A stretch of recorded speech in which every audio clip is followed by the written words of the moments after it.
Hello, good evening. Meron ako naging project before at gusto ko lang i-share. Barua Financial District. Ito yung bird's eye view niya. Diba? Para siyang naka-steps na building. Yan.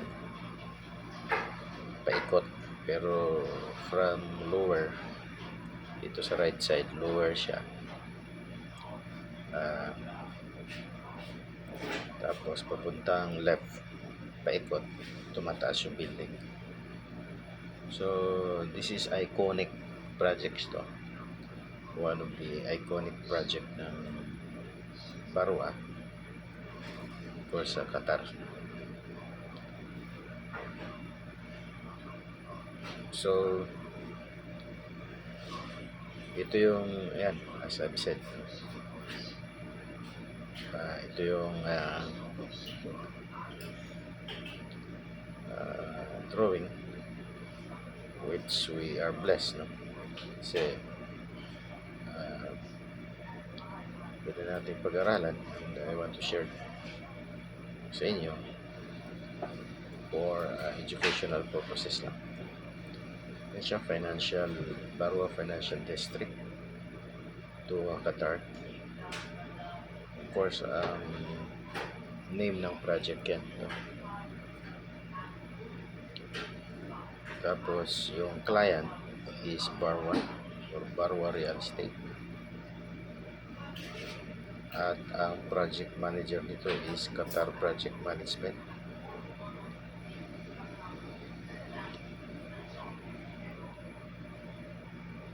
Sorry.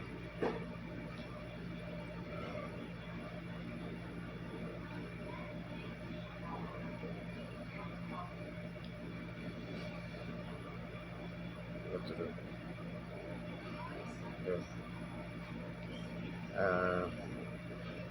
KEO yung consultant. So may project management siya. Yan, tapos meron pa siyang technical consultant. KEO, consultant nila. KEO means stands for Kuwait Engineering Office. And then you can see the K-plan, no? Ito yung mababang building, tumataas paikot, as we can see dito sa internet. Okay, so ito plano hanggang sa dito. Ito yung drawing na ating pinakita rito sa detalye. Okay, so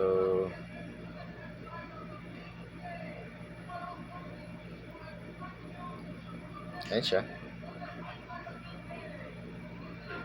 Ito yun, no? Sa K-plan dinilugan natin. This one. Ito yung ating pinapakita rito sa part ng drawing nito. So as you can see, ito ay tawagin ito Energy Center, basement level 1.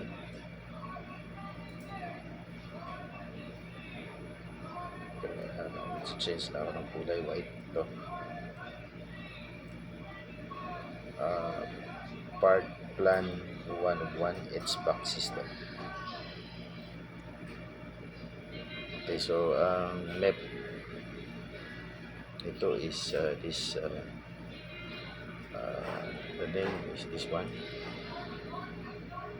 Sounds European.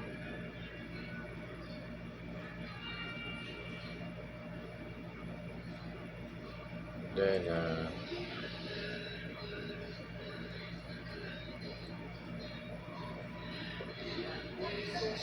kung mapapansin mo natin, merong ducting dito na kulay kulay, ano, no? Itong kulay yata. Okay, so ang ganda nung mga sizes ng text.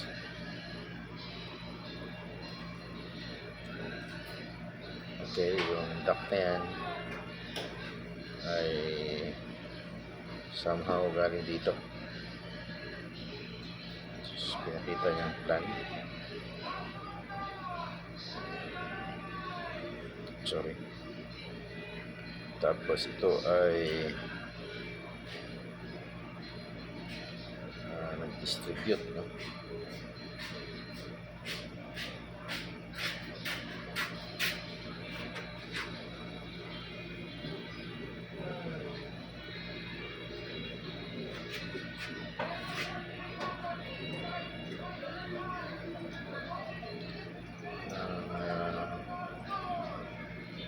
Fresh air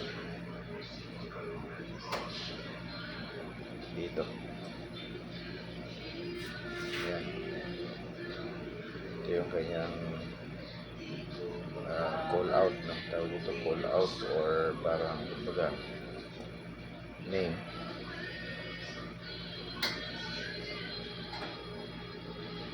Okay. Ito rito. Eventually, lumiliit din yung kanyang duck sizes. Maganda rin bali. Fittings dito na 45 degrees. And then you come up with this. And I can tell na ito is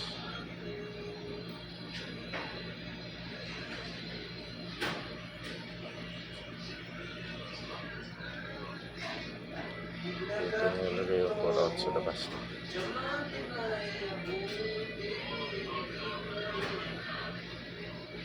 Ito daw ay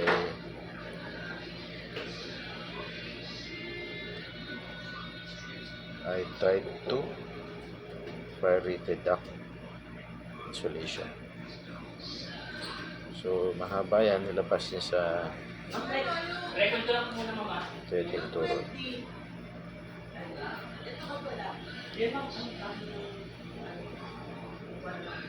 So it is required, no, na dapat mayroong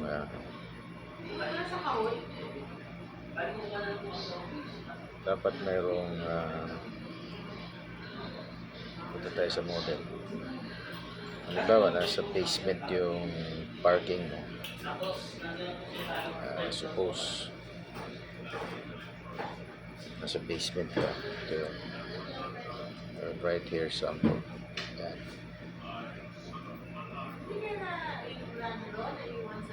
Ito yung halimbawa lang, ito ay basement 2,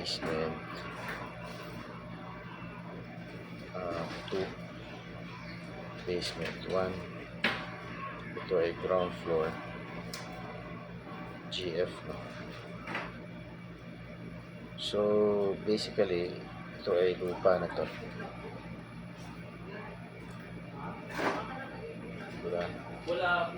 Ito sa baba basement 1,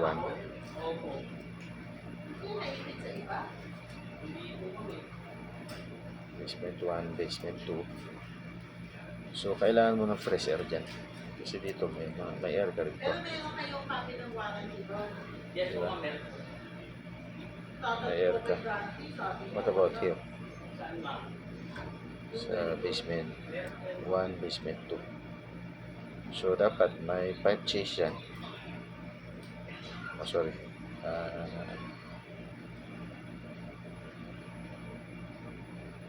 Semento to, gawa ng semento. Mayroon kang fan dito, fan, kuha na hangin dito ang fan, padak ganyan sa baba, may ducting ka, tapos magbubugayan ng hangin dito. Yan ang sinasabi natin fresh. fresh air. Diba?